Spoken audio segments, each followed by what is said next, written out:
muchas gracias, Federico, por la presentación. Es para mí un privilegio compartir la mesa con mis admirados, no, diría yo grandes mexicanos, además, que mucho aportan siempre desde sus trincheras al Estado de Derecho y sobre todo a la defensa de los derechos humanos de las y los mexicanos. Entonces, pues gracias por el espacio, pues por la organización del foro. Además, precisamente me gusta cómo se denomina Acciones para salvaguardar tus derechos, el foro en general. Y bueno, ahora sí que ilumínanos. Yo no sé necesariamente si esa es la idea, porque creo que pocas veces, y no es que es la única, hemos estado todas las y los abogados como en sintonía al momento de haber visto la publicación de este decreto ya conocido como el decretazo. Y creo que eso, pues en principio pareciera que simplifica, digamos, la aproximación desde la perspectiva constitucional, ¿no? Y digo simplifica porque hay un consenso en la evidente, flagrante y grosera inconstitucionalidad de este decreto. Ello no significa que haga más fácil, sin embargo, pues la defensa estrictamente jurídica de las y los ciudadanos frente a un acto abiertamente arbitrario y violatorio, pues no solamente del orden jurídico, sino que sin duda transgrede pues una serie de derechos que en la aplicación práctica, bueno, pues es muy difícil defender, ¿no? Digamos, voy a tratar, como decía Federico, en ánimos de ser bastante más ordenada. Bueno, todos sabemos que estamos hablando de este decreto que, en resumidas cuentas, lo que dice es declara de interés público y seguridad nacional, pues los proyectos y obras a cargo del gobierno de México, ¿no? Y el propio presidente de la República ha dicho que, bueno, que si no es un decreto, que es un acuerdo, digo, con independencia de que estamos hablando de lo mismo, ¿no? Porque pues un decreto, digamos, es el continente y el acuerdo es el contenido, y al final del día lo que hace es olvidarse que en el ejercicio de esta facultad que le concede la Constitución, bueno, pues tiene que apegarse, por ser precisamente en la lógica de la jerarquía normativa, pues a todo el orden constitucional y legal que establece nuestro país, y no obstante ello no lo hace, ¿no? Y este artículo primero, que como decía Federico, es un acuerdo muy breve, sí, sin duda, pero con unas implicaciones de proporciones verdaderamente titánicas, ¿no? ¿Por qué? Porque instruye a las dependencias y todas las entidades de la Administración Pública Federal a realizar las acciones, todas las que indique el acuerdo, con estos proyectos y obras que, aunque ya sabemos a cuáles se refiere en este momento, pues el acuerdo es tan ambiguo que se puede suponer cualquier otra obra de infraestructura que se le pueda ocurrir al gobierno en turno y, bueno, pues si prevalece algún gobierno posterior, ¿no? Entonces, digo, actualmente es muy fácil pensar en el aeropuerto de Santa Lucía, la refinería Dos Bocas y el Tren Maya, ¿no? Entonces, ¿qué hace? Pues declarar de interés público y seguridad nacional, ahora sí que por decreto, ¿no? Decir que es deficiente en cuanto a técnica legislativa es poco, porque sin duda es un acuerdo que carece de fundamentación en lo más indispensable. ¿Y por qué digo en lo más indispensable? En lo que el acuerdo lleva por denominación. Es decir, no fundamenta ni el interés público ni la seguridad nacional en las obras gubernamentales, que además no podría hacerlo en ese momento porque claramente pasa por todo el contexto de la fundamentación y motivación de todos los actos de autoridad. Pero lo peor, en mi opinión, en este momento es que con este decreto hace evidente el desdén hacia la legalidad con la que ahora se conducen los asuntos de esta manera en nuestro país, ¿no? O sea, no es la primera vez que nos topamos como gobernados con este tipo de decretos, con este tipo de actos, pero sin duda este decretazo hace más evidente las repetidas y, diría yo, groseras y flagrantes violaciones legales que comprometen, pues no solamente el ejercicio de nuestros derechos, obviamente el ejercicio de la defensa de los mismos, sino también la imagen de nuestro país en el exterior. Y bueno, seguramente aquí María Amparo abundará más en todas las implicaciones que esto puede llegar a traer, pero bueno, pues la salida masiva de capitales que se dio solamente entre en octubre y noviembre, pues creo que es una señal de cómo nos afecta de alguna manera cualquier acto que se da, ¿no?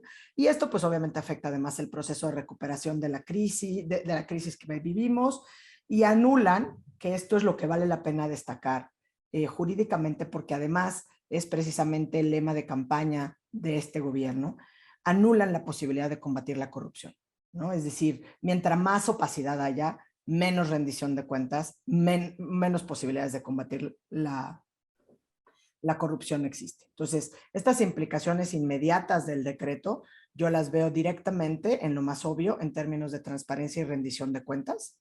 La propia ley de seguridad nacional establece de alguna manera que la seguridad nacional se va a regir por ciertos principios, ¿no? Es decir, incluso tratando de entender la fundamentación que el presidente enmarca en el acuerdo, y entre esos principios que deben regir la seguridad nacional está nada más y nada menos que el principio de legalidad, ¿no? Y además, la seguridad nacional está supeditada a la protección de los derechos humanos. Entonces, digamos que en el propio decreto vienen todas estas cuestiones o estas violaciones.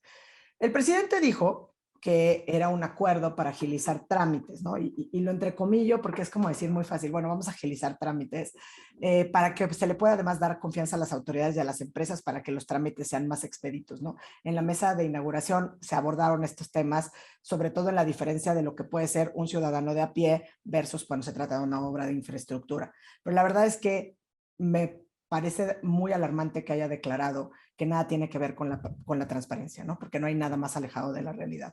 Entonces, digamos, más allá de estos problemas evidentes de técnica normativa y de desconocimiento jurídico que pone de manifiesto el propio decreto, pues la verdad es que la propia combate a la corrupción se vuelve verdaderamente imposible. El decreto hace mucho más difícil la transparencia y la rendición de cuenta de estas obras y proyectos de infraestructura. Y esto es muy fácil, ¿no? O sea, contrario a lo que dicen, si llega una solicitud de acceso a la información, pues nos van a invocar que existe este argumento de seguridad nacional para cerrarles y llanamente todos los archivos. Y no sé, si quisiéramos pensar en Refinería Dos Bocas o el Tren Maya, pues si bien nos va a lo mejor por ahí de 2030, a lo mejor un ciudadano o ciudadana mexicana podrá tener acceso a esa información. Entonces, pues obviamente surgen estas interrogantes desde la perspectiva no solamente constitucional y legal, sino también pues desde la perspectiva del quehacer ciudadano, en qué es lo que se trata de ocultar con ello, ¿no? ¿Por qué estamos actuando de esta manera? Y antes de que Federico diga que me voy a apartar de justo lo que mi intervención en términos de perspectiva constitucional, justamente por eso decía, o sea, todos los análisis del decreto coinciden en su absoluta inconstitucionalidad e ilegalidad. La gran problemática que viene con esto es, como decían mis profesores en la facultad, es que la realidad es terca y se impone, y entonces sí, nada más que existe. O sea, el decreto es parte, digamos, hoy por hoy de nuestro orden jurídico, con todos estos vicios absolutos de inconstitucionalidad e ilegalidad. Y en tanto no venga el Poder Judicial Federal a declararlo inconstitucional con efectos vinculantes para todas y para todas, ese bodrio o aberración jurídica ahí está.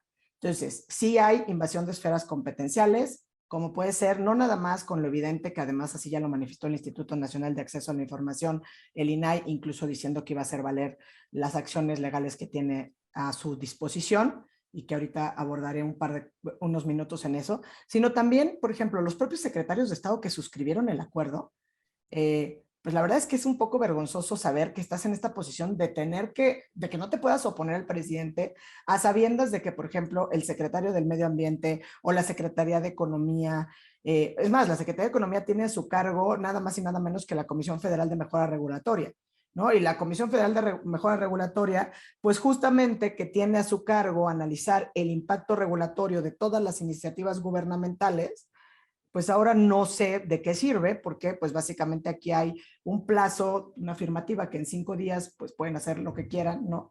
Y por lo menos de manera temporal mientras averiguan. Entonces, estas cuestiones, digamos, están ignorando de manera completa la normatividad aplicable al orden jurídico nacional y por competencia y materia, ¿no? El medio ambiente, la economía de nuestro país. Y resulta también violatorio, pues, de principios tan elementales como la jerarquía normativa y la necesaria subordinación que tendrían que tener todos los actos ejecutivos a las leyes, ¿no? Por eso decía, supone una invasión clara de esferas competenciales, incluso también de las propias entidades federativas. ¿Por qué de las entidades federativas? Porque este decreto lo que hace es incidir en ámbitos como el medio ambiente, incluso pues pensamos en el Tren Maya, por ejemplo, el turismo, las cuestiones de salud, y todos estos existen, digamos, desde el marco constitucional, facultades concurrentes entre el gobierno federal y los gobiernos de los estados. Entonces, esta autoridad, digamos, federal, no podría ordenar que se dejen de aplicar normas que pueden ser incluso de origen local y que se deben de aplicar puntualmente por las autoridades de ese nivel, digamos, de gobierno. ¿Por qué les decía que iba a abordar un poquito en lo lamentable que es porque existe en el orden jurídico nacional, aunque sea aberrantemente inconstitucional? Porque se tienen que hacer valer las acciones, digamos, legales con las que se cuenta para poder, dicho coloquialmente, tirar este decreto. Y entonces, por eso el INAI anunció que iba a promover una controversia constitucional por invasión de esferas competenciales. Evidentemente quiere y, bueno, lo puede hacer, ¿no?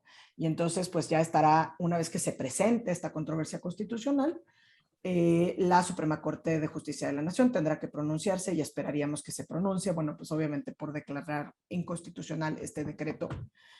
De otra manera se ha hablado y no necesariamente creo que sea la vía, que es pues que si se pueden oponer a través de la acción de inconstitucionalidad, porque justamente como no estamos hablando de una norma general, sino de un acuerdo, ¿no? Un acuerdo que emite y que publica a través de este decreto el presidente de la República. Entonces, digamos que la vía idónea es la controversia constitucional. Y teniendo aquí a representantes de la sociedad civil organizada, pues es importante dejar sobre la mesa la posibilidad de que cuando menos las organizaciones de la sociedad civil pues se unan a promover demandas de amparo, que evidentemente pues también está el tema del interés legítimo, que será pues una cuestión que los jueces, las personas juzgadoras en general tendrán que valorar en cada caso concreto y que evidentemente pues tiene sus retos desde la perspectiva misma de si se puede acudir al juicio de amparo con interés legítimo, si le reconocen ese interés legítimo, y una vez, y suponiendo sin conceder que esto se resolviera rápido y que se obtuviera una resolución favorable, bueno, pues también pensar en qué efectos traería el amparo, aunque sabemos que ya cada vez más personas juzgadoras están por la lógica de, pues de hacer sentencias incluso en la vía provisional a través de la resolución de la suspensión provisional y definitiva, donde pues llegan a tener alcances incluso de manera general. Pero al final del día esto se tiene que resolver necesariamente ante los tribunales federales y en la Suprema Corte de Justicia de la Nación.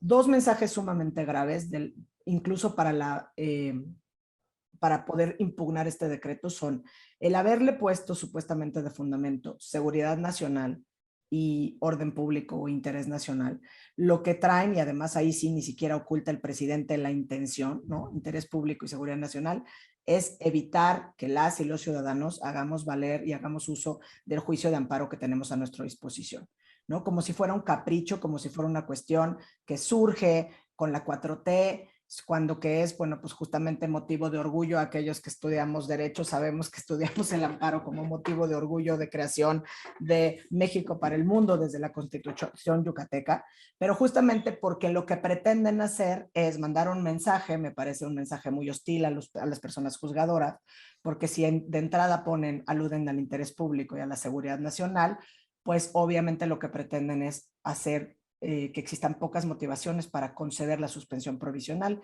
y en última instancia la suspensión definitiva. Y no estaríamos hablando, yo digo, de jueces valientes o de personas juzgadoras valientes, sino de personas donde ante un acuerdo que es evidentemente inconstitucional e ilegal, estarían haciendo nada más y nada menos que su labor. Creo que dejaría mi intervención diciendo únicamente que lo que pasa en este momento cuando se invoca la seguridad nacional, lo que se hace es debilitar el Estado de Derecho.